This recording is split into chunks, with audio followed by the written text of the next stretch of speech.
दोस्तों ये जो वीडियो मैंने बनाया है वो उसमें मैं कवर करूँगा आपके जो हेल्थ इंश्योरेंसेस होते हैं। और मुझे भी जो है कुछ ऑपरेशन के कारण जो है वो हॉस्पिटल में एडमिट होना पड़ा।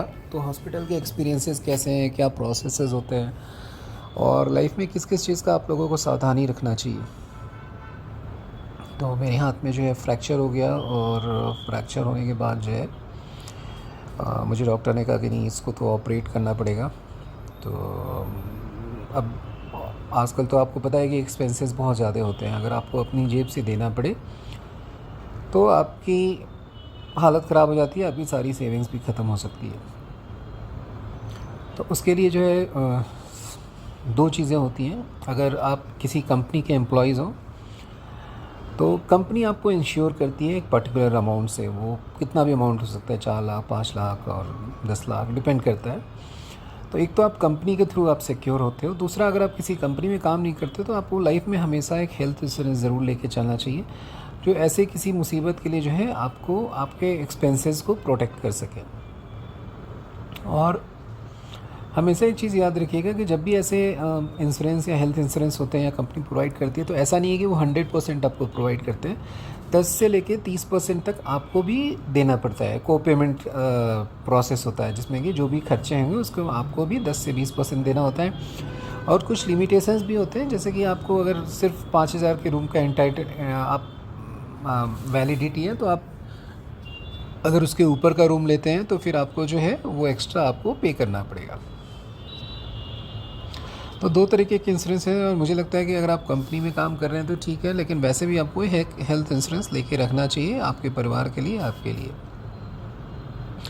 तो जैसे ही आप हॉस्पिटल जाते हैं तो दो तरीके से प्रोसेस स्टार्ट होता है। एक होता है कि प्री अप्रूवल, जो भी आपके एक्सपेंसेस होंगे वो प्री अप्रूव हो जाते हैं। इंश्योरेंस कंपनी को भेजते हैं हॉस्पिटल वाले, और वो अप्रूव कर देते हैं कि ठीक है, एक रफ़ अमाउंट जो है हम आपको इतना पे करेंगे।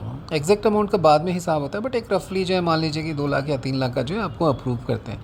तो ये तो हो गया आपको प्री अप्रूवल। इसमें आप, ये बहुत ही ईजी प्रोसेस है। इसमें आपको जो है इंश्योरेंस फॉर्म भरना है, आधार कार्ड, अपना पैन कार्ड देना है, और उसके बाद वहाँ पे इंश्योरेंस एजेंट बैठे रहते हैं हॉस्पिटल में, जो इंश्योरेंस को रिप्रेजेंट करते हैं और हॉस्पिटल को भी रिप्रेजेंट करते हैं।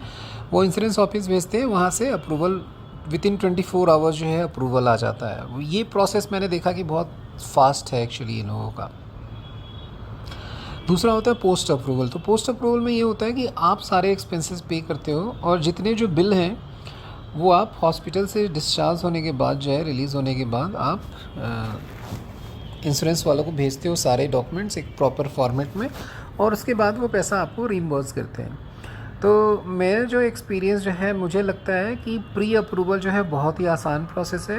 पोस्ट अप्रूवल में बहुत सारी चीज़ें गड़बड़ हो सकती हैं, बहुत सारे डॉक्यूमेंट मिस हो सकते हैं, या फिर इंश्योरेंस कंपनियां भी काफ़ी कुछ जो है वो डिडक्ट कर लेते हैं। तो always go for the pre approval wherever it is possible. जहाँ भी पॉसिबल हो आप प्री अप्रूवल के लिए जाइए।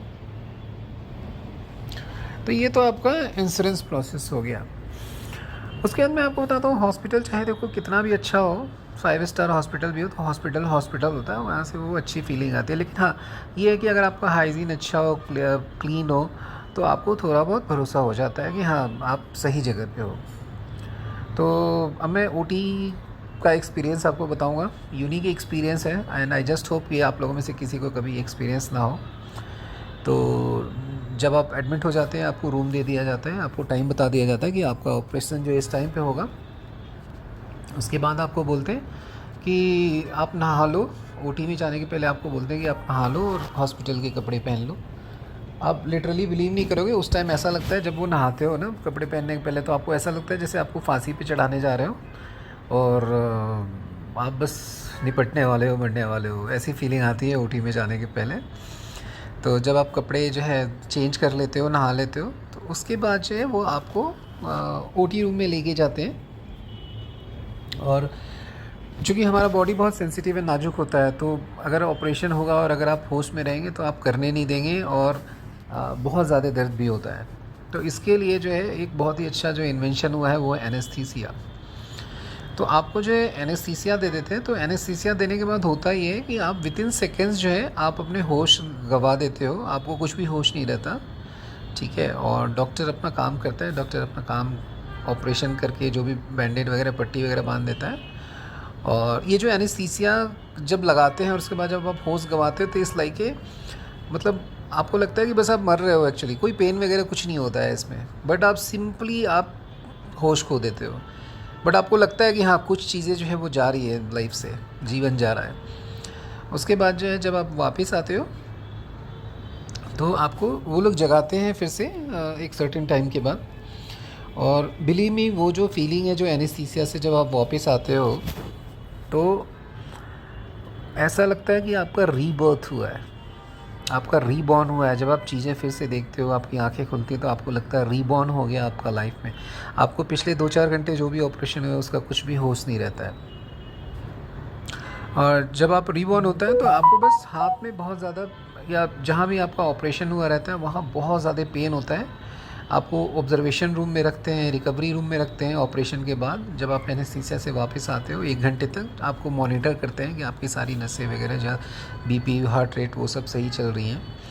और ऑब्जर्वेशन रूम के बाद फिर आपको जो है वापस अपने वार्ड में लेके आया जाता है। तो ये जो एनेस्थीसिया का जो है, जो लगाते हैं और जो वापस लाते हैं, दैट्स ए वो मोमेंट है जो शायद मैं कभी भूल नहीं पाऊँगा।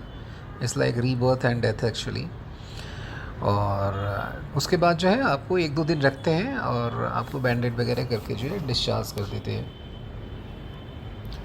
और उसके बाद आपको पोस्ट केयर होता है, रिहाब होता है, तो वो सारी चीज़ें होती रहती हैं। तो दोस्तों ये एक छोटा सा एक्सपीरियंस है जो मैं बताना शेयर करना चाहता था, मैं खुद भी आप लोगों के साथ। और दूसरा है इंश्योरेंस के बारे में बताना चाह रहा था कि इंश्योरेंस ज़रूर लीजिए अपने लाइफ में, अपने फैमिली के लिए, अपने चाहने वालों के लिए और ख़ुद के लिए। वो आपको हेल्प करता है और ऑफ कोर्स आपको इनकम टैक्स में भी रिबेट दिलवाता है, तो ये भी फ़ायदा है। लेकिन सबसे इम्पॉर्टेंट है कि आपकी हेल्थ में फ़ायदा करता है। तो दोस्तों लाइक, शेयर एंड सब्सक्राइब, और भी ऐसी छोटी मोटी बातें जो है अच्छी बातें जानने के लिए लाइक